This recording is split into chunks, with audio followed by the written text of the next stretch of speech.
अगर आप SS music से जुड़े रहना चाहते हैं तो इस चैनल को सब्सक्राइब करें और बेल आइकन को दबाना ना भूलें।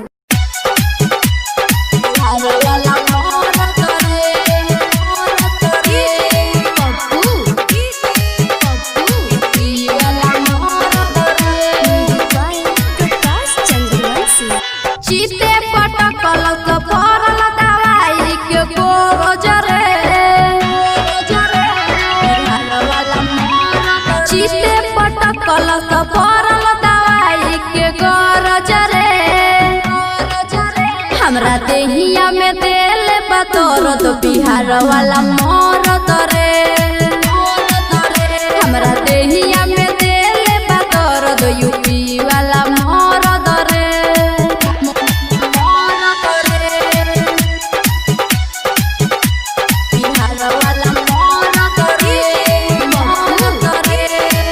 Recording studio Sahibganj.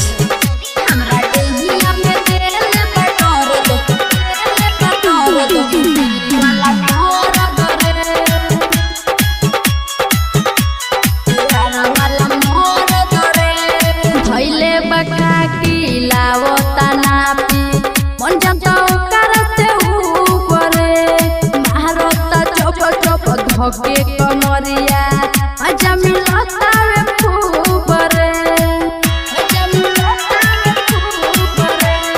धइले बका की लावता नापी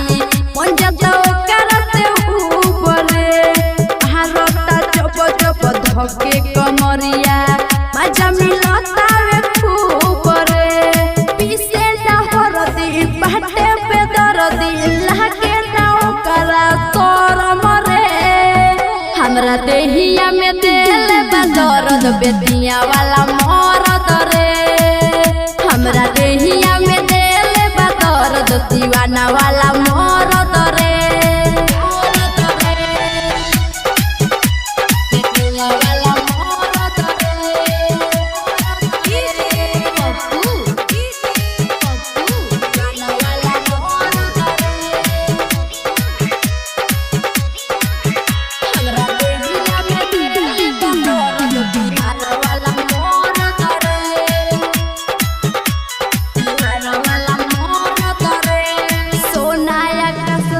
छोटका नी रहुआ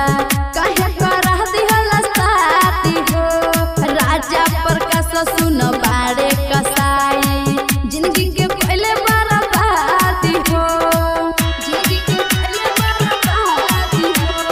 सोना आकाश संगे छोटका नी रहुआ कहे करा दिहला साथी हो राजा प्रकाश सुन बारे कसाई जिंदगी के पहले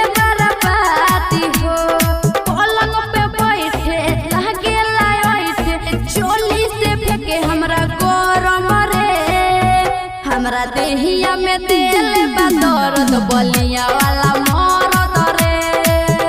हमरा देहिया में दिल बदौरद छपरा वाला मरद रे।